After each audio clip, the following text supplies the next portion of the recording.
a very simple trick. I'm going to have you name a card value for me, please. Now, I don't want you to necessarily name like the 4 of spades or the 7 of hearts. If you say 4s, I'm going to take whatever value it is that you name, and I'll lay all 4 of them out here on the table, okay? That's the club, that's the heart, that's the spade, and that's the diamond, okay? Greg, if you don't mind helping me here.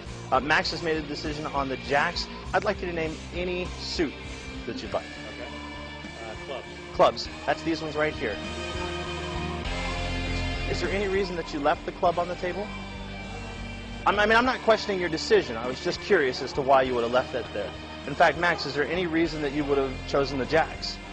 Not really. I'm really happy you did, because all of these ones would have been blank.